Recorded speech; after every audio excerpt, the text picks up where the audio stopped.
যে আপন সে ছেড়ে যায় না, ঠিক না বেটি? যে আপন হবে সে ছেড়ে যাবে না, যে দেশকে ভালোবাসে সে দেশ ছেড়ে যায় না, সে পালাই না, ঠিক না বেঠিক? সুন্দর দিয়ে সুখের সংসার হইতো, তাইলে পরিমণি বারো বর হইতো না রে। গরিব হইতে পারেন, ফকির হইতে পারেন, কিন্তু ধনী বানাইতে পারেন কে? চেহারা অসুন্দর হইলেও সুখী সংসারে দিয়ে দেন কে?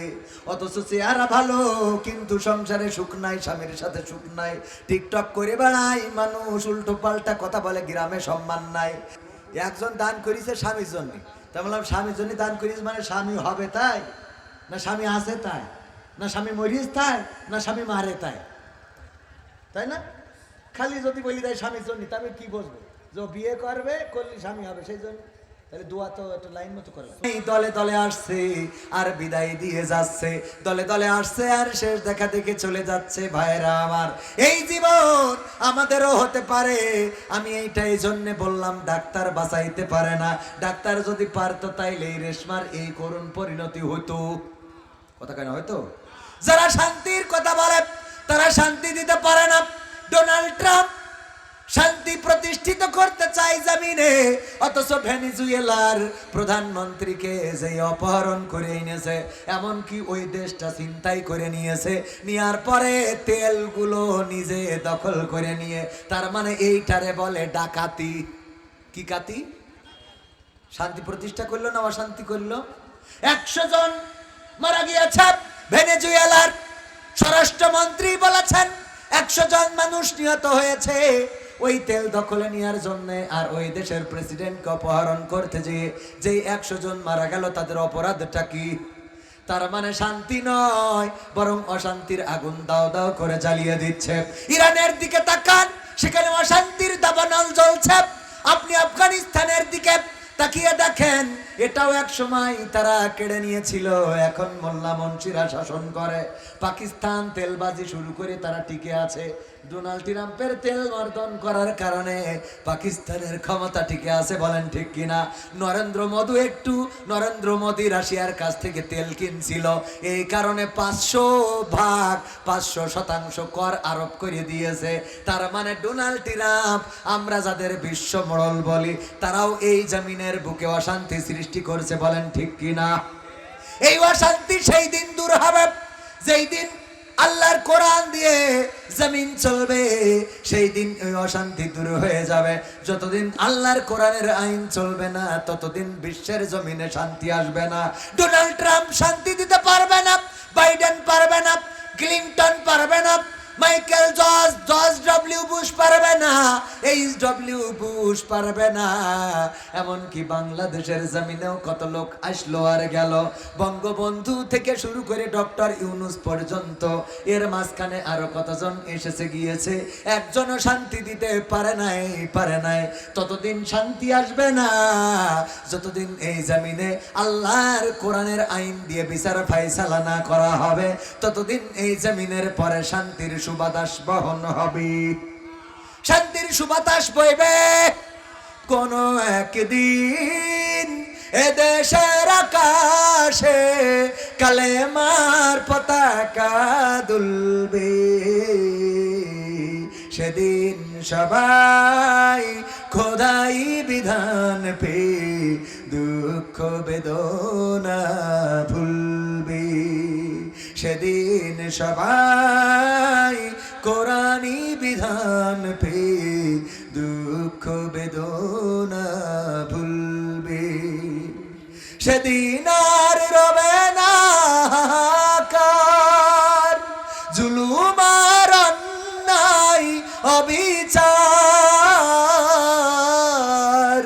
সেদিন আর রবে না হাহাকার, অন্যায় জুলুম অবিচার।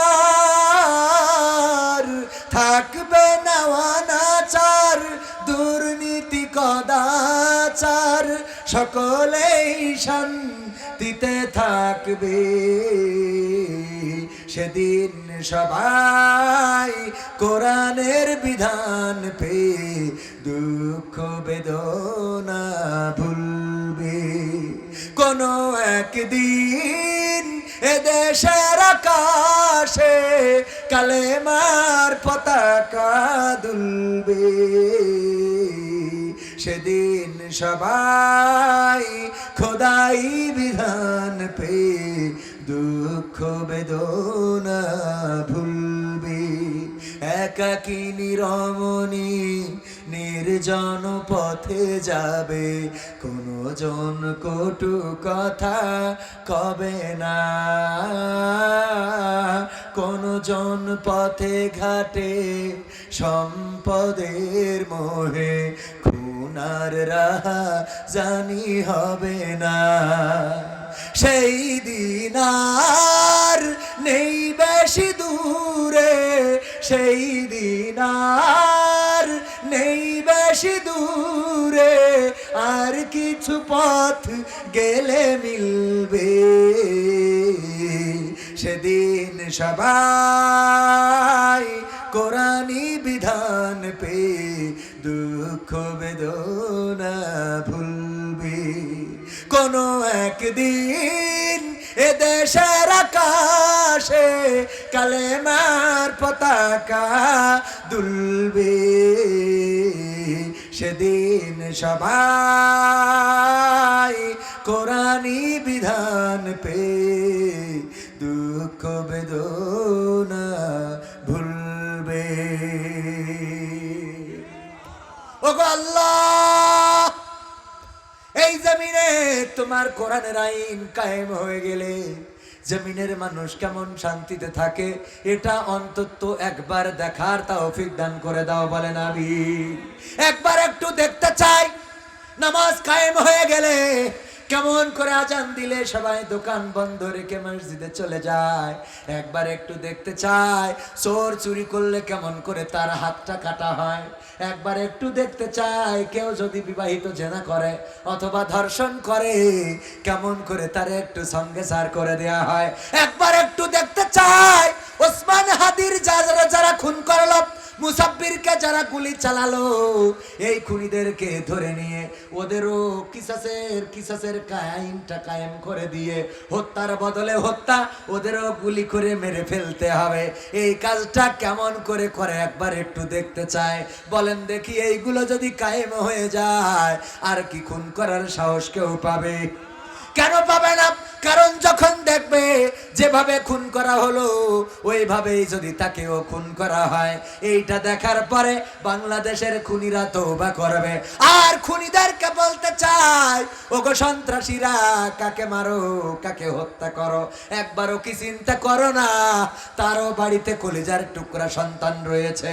একবারও কি চিন্তা করো না তার বাড়িতে হয়তো বৃদ্ধ মা বাবা রয়েছে?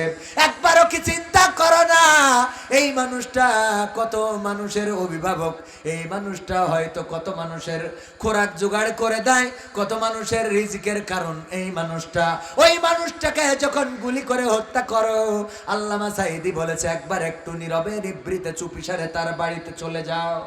তার বাড়িতে যে তার ঘরের বারান্দায় অথবা তার ঘরের কোণায় অথবা ওই মানুষদের ভিড়ে নিজেকে আবিষ্কার করো। ওগো আমার ভাইয়েরা, একবার একটু যান। আমার সন্ত্রাসী খুনি ভাইদেরকে বলছি, ওগো আমার ভাইয়েরা, পায়ে হাত দিয়ে বলি একবার একটু সেই বাড়িতে চলে যান।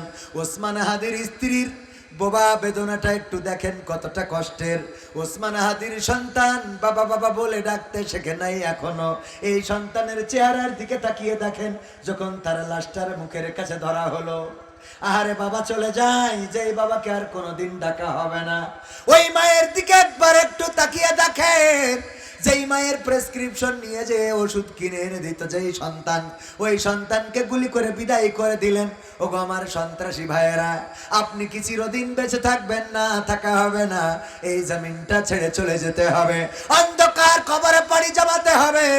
আপনি যেই আঙুলটা দিয়ে শুট করেছেন, ওই আঙুলটা দিয়ে শুট করলেন, দেখেন 3টা আঙুল কিন্তু আপনার দিকে ফিরে আছে। এই 3টা আঙুল বলে দেয়, ও আল্লাহর বান্দা, যেই আঙুল দিয়ে শুট করো, একটা গুলি চালাইছো, 3টা গুলি কিন্তু তোমার বুকে লেগে যেতে পারে। এই আঙুল দিয়ে অনেকেই হুমকি দেয়, এই আঙুল দিয়ে বলে সাবধান হয়ে যাও। যখন এভাবে আঙুল দেখায়, 3টা আঙুল বলে দেয়, একটা আঙুল তো দেখাইলা তার দিকে, আর 3টা আঙুল তোমার দিকে, মাথায় রেখো, এটা সুদে আসলে পরিশোধ হবে। হয় না? হয় না? 41 সাল পর্যন্ত ক্ষমতায় থাকবে, আলেমদেরকে ফাঁসির কাস্টে ঝুলালো। বিএনপি জামাত শিবিরের নামে মামলা ছিল না? ছিল না? ভার্সিটিতে রাজনীতি করার অধিকার ছিল না? 41 সাল তো আসলোই না, তার আগেই চলে যাওয়া লাগলো। আবার এখন প্রতিটা ভার্সিটিতে জিতে যায় হুজুরেরা, দাড়িওয়ালারা, টুপিওয়ালারা, নারায়ে তাকবীর স্লোগান দিল আমার বোন, আর মাইকটা কেড়ে নেওয়া হলো। ওই মাইক কেড়ে নিয়ে তাকবীর স্লোগান ওখানে সাময়িক বন্ধ করতে পেরেছো, কিন্তু আমার রব ওয়াদা করেছেন, ইউরিদুনা লিউতফিউ নূরাল্লাহি বিআফওয়াহিহিম আল্লাহু মুতিম্মু নূরিহি ওয়ালাউ কারিহাল কাফিরুন। আমার আল্লাহ বলেছে, তুমি যতই মুখের ফু দিয়ে আমার দিনের আলোকে নির্বাপিত করে দিতে চাও, আমি বলে দিচ্ছি, মনে রেখো, মাথায় ঢুকাই নাও, এই কথাটা মাথার মধ্যে ভালো করে পুশ করে নাও। আমি আল্লাহ আমার দিনের আলোকে, আমার তাকবীরের স্লোগান আমি উজ্জীবিত করে রাখবো, আমি প্রজ্বলিত করে রাখবো, যতই তোমাদের কলজের মধ্যে জ্বালা পোড়া হোক না কেন। আল্লাহর তাকবীর উচ্চকিত হয়েছে না হয় নাই? সবাই বলেন লিল্লাহি তাকবীর, লিল্লাহি তাকবীর। আল কোরআনের আলো, আল হাদিসের আলো, আমার নেতা তোমার নেতা, নারায়ে তাকবীর। দিল্লি না ঢাকা, দিল্লি না ঢাকা, বাংলাদেশ বাংলাদেশ, জিন্দাবাদ জিন্দাবাদ, নারায়ে তাকবীর, লিল্লাহি তাকবীর। যেই দেশে বোনেরা জেগে উঠেছে, যেই দেশের বোনেরা জীবন দিতে প্রস্তুত হয়ে গেছে, আমার নবী সাল্লাল্লাহু আলাইহি সাল্লামের জামানায় খানেসা রাদিয়াল্লাহু তাআলা আনহা নামক একজন সাহাবী ছিলেন। সকালবেলা ফজরের নামাজের সময় সন্তানদেরকে ডাকলেন, ডেকে বললেন, ওগো আমার সন্তানেরা, তাড়াতাড়ি করে ওঠো, ফজরের নামাজ পড়ো, তারপরে চলে যাও নবীর সাথে যুদ্ধের ময়দানে। আল্লাহর নবী যুদ্ধের ডাক দিয়েছে। ওগো আমার কলিজার টুকরা 4টি সন্তান, তোমাদেরকে আমি তিলে তিলে বড় করেছি এই জন্য যে তোমরা আল্লাহর পথে লড়াই করবে, সংগ্রাম করবে, আল্লাহর দিন বিজয়ের আন্দোলন করবে। যাও যুদ্ধের ময়দানে যুদ্ধ করবা ততক্ষণ পর্যন্ত, যতক্ষণ পর্যন্ত না শহীদ হও অথবা কালেমার পতাকা উড্ডীন হয়ে যায়। যাও, ছুটে যাও, তাড়াতাড়ি চলে যাও, হয় বিজয়ী হবা না হয় শহীদ হবা। বিজয়ী হবা, বিজয়ী বেশে ফিরবা, না হয় শহীদ হয়ে লাশ আমার কোলের মধ্যে ফিরে আসবা। আল্লাহর নবীর মহিলা সাহাবী খানেসা রাদিয়াল্লাহু তাআলা আনহা পাঠিয়ে দিলেন যুদ্ধের ময়দানে। সন্ধ্যা না হতে খানেসা রাদিয়াল্লাহু তাআলা আনহার কাছে খবর আসলো, গো খানেসা, জানো নাকি তোমার 4টা সন্তান যে যুদ্ধের ময়দানে পাঠিয়েছিলে, 4টা সন্তানই যুদ্ধের ময়দানে জীবন দিয়ে শহীদ হয়ে গিয়েছে। খানেসা রাদিয়াল্লাহু তাআলা আনহা তাড়াতাড়ি করে 2টি হাত আল্লাহর কাছে তুলে দিলেন আর বললেন, ওগো আল্লাহ, ওগো আল্লাহ, আমার কলিজার টুকরা 4টা সন্তান, যাদেরকে আমি গর্ভে ধারণ করেছি, যাদেরকে আমি দুগ্ধ পান করিয়ে তিলে তিলে বড় করেছি, যাদের টয়লেট পরিষ্কার করেছি, যাদের আমি ভিজা বিছানায় ঘুমায় শুকনা বিছানায় রেখেছি, এত কষ্ট করে বড় করেছি, ওগো আল্লাহ, আমি তাদেরকেই তোমার দিন বিজয়ের আন্দোলনে দিয়েছিলাম, তোমার কোরআনের আন্দোলনে দিয়েছিলাম, তোমার নবীর সাথে যুদ্ধে দিয়েছিলাম। 4জন সন্তান আমার শহীদ হয়েছে, জীবন দিয়ে তোমার কাছে পৌঁছে গেছে। পরকালের ময়দানে যেদিন আমার আমল বলে তেমন কিছু পাবো না, গো আল্লাহ, তুমি যদি বলো খানেসা তোমার আমল বলে কি আছে, তোমার নেক আমল বলে কি কিছু দেখাতে পারবা, আমি বলবো, গো রব, আমার নেক আমল বলে তেমন কিছু নাই। আমার 4টা কলিজার টুকরা সন্তান কোরআনের আন্দোলনে দিয়েছিলাম, তারা রক্ত দিয়ে শহীদ হয়েছিল। ওগো আল্লাহ, আমার আমল বলতে আমি 4জন শহীদের মা, এই ওসিলাই যদি তুমি আমারে ক্ষমা করো, করতে পারো, গো আল্লাহ, এটাই আমার বড় আমল। বলেন আল্লাহু আকবার। আমার বাবা আমাকে নিয়ে অসংখ্যবার দোয়া করেছেন, আমার সাথে নিয়ে মুনাজাত করতেন, ওগো আল্লাহ তুমি হয় আমাকে শহীদ করো রে, না হয় আমারে শহীদের পিতা বানাও। আমি সেই বাবার সন্তান, যেই বাবা নিজের শাহাদাত প্রত্যাশা করেছে এবং আমাকে শহীদ হিসাবে চেয়েছে, যেন আমার বাবা শহীদের পিতা হতে পারে। ওগো আমার ভাইয়েরা, আমি শুরুতেই বলেছিলাম আমরা তো তারা যারা শহীদ হওয়ার জন্য মায়ের উদর থেকে জন্ম নেই। আমরা আমাদের স্বাভাবিক মৃত্যুর থেকে শহীদি মৃত্যুটা পছন্দ করি। আব্দুল্লাহ জুলবাজাদাইদের মতো আমরা বলি, ওগো নবী দোয়া করে দেন যেন আজকের যুদ্ধের ময়দানে তেমন কিছু তো দিতে পারলাম না, জীবনটা দিয়ে যেন শহীদ হতে পারি। ও আমার ভাইয়েরা, এমন মুসলমান কি আছে? কেশবপুর আছে? আগামী দিন যদি কোরআনের জন্য ডাক আসে, দিনের জন্য যদি ডাক আসে, ইসলামের জন্য যদি ডাক আসে, রক্ত দিয়ে জীবন দিয়ে যদি শহীদ হতে হয়, এই জমিনে রক্ত ঢালতে হয়, এই জমিনে রক্ত ঢেলে দিয়ে রক্তের সাগরে সাঁতার কেটে কেটে একটি রক্তাক্ত বিপ্লবী কালেমার পতাকা উড়াতে রাজি কারা কারা দেখতে চায়?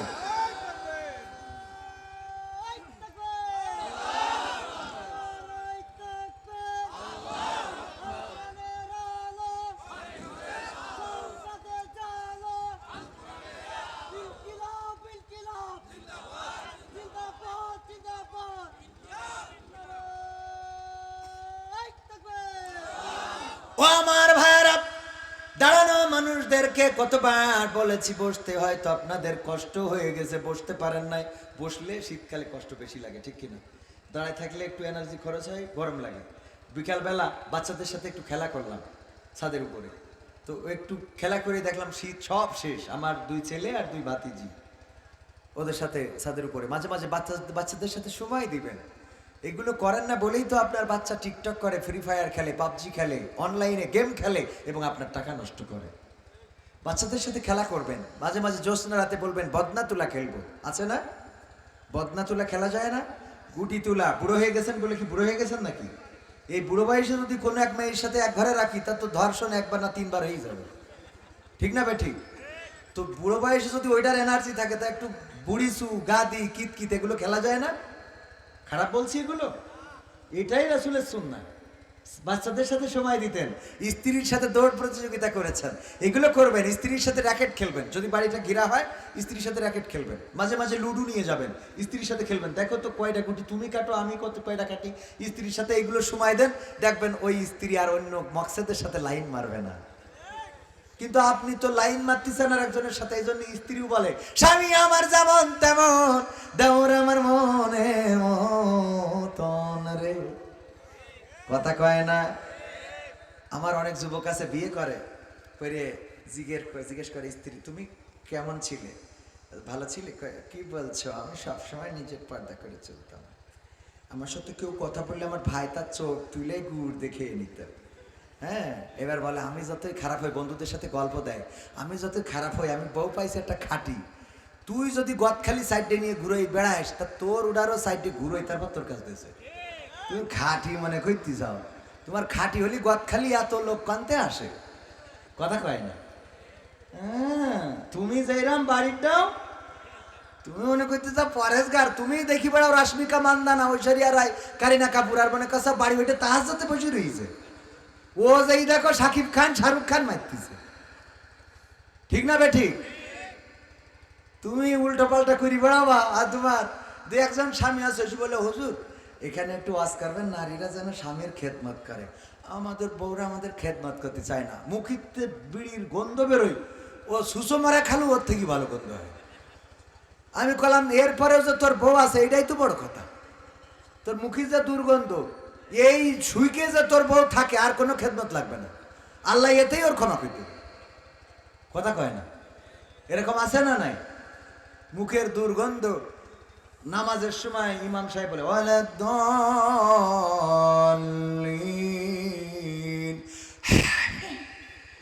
এই যে ছাড়লো, কাদের ফেরেশতা খাতা থেকে চলে যায়, কয় তুই নামাজ পড়ি নে, পরে এসে লিখবো। আছে না না? এত দুর্গন্ধ মুখে, বিড়ির দুর্গন্ধ। মা বোনদের খেদমতের কথা কি বলবো, নিজের এই বেহাল দশা, তো মা বোনদের পরিবর্তন করবো কি করে, কথা কয় না, ঠিক না বে ঠিক? এই জন্য নিজের পরিবর্তন দরকার আছে না নাই? আপনার আগে পরিবর্তন করতে হবে। আপনি তাহাজ্জুদ পড়ি দেখেন, বউ ফজরের সময় নামাজে উঠে যাবে। আপনি তাহাজ্জুদে উঠে রুকুতি আছেন, সিজদায় আছেন, বউ ওই ফজরে ওই কম্বল মুড়ি দিয়ে শুয়ে থাকতে পারবে? ও উঠে তাড়াতাড়ি করে উজু করে আসবে, কিন্তু আপনার 10টার আগে তো ঘুম ভাঙে না, তো ও বউ আর কত নামাজি হবে, কথা কয় না? তো এই জন্য আমাদের পরিবর্তন দরকার আছে না নাই? বাচ্চাদের সাথে সময় দিবেন, ক্রিকেট খেলবেন, ব্যাডমিন্টন খেলবেন, বাচ্চাদের বলবেন আসো আজকে বদনা তুলা খেলবো, আজকে গুটি তুলা খেলবো, আজকে আমরা এইটা সেইটা বিভিন্ন রকম খেলা আছে, বাচ্চাদের সাথে খেলে দেখবেন ও ফোন ভুলে যাবে, ও এই খেলাগুলো পাই না বলেই আজকে ফোন আসক্ত হয়ে পুরো টিকটকার, ইউটিউবার, ফেসবুকার, জুকার এইগুলো হয়ে গেছে, ঠিক না ভাই ঠিক? মির্গের রুগী হয়েছে না, হয় না? ফোন হাতে না তুলে না, কারণ কি? কারণ আপনি সময় দেন না, সময় দিবেন ইনশাআল্লাহ। এবার আসেন ভাইরা আমার, দাঁড়ানো ভাইরা, আপনারা কি চলে যাবেন না আর একটু শুনবেন? আর 10-15 মিনিট 20 মিনিট সময় দেওয়া যাবে? যাবে ইনশাআল্লাহ? আমার দাঁড়ানো ভাইরা যদি চলে না যান বুঝবো যে আলহামদুলিল্লাহ, আর যদি চলে যান তাহলে বুঝবো আপনারা আসলে কোনো সময় আমার প্রিয় ছিলেন না, যে আপন সে ছেড়ে যায় না, ঠিক না বেঠিক? যে আপন হবে সে ছেড়ে যাবে না, যে দেশকে ভালোবাসে সে দেশ ছেড়ে যায় না, সে পালাই না, ঠিক না বেঠিক?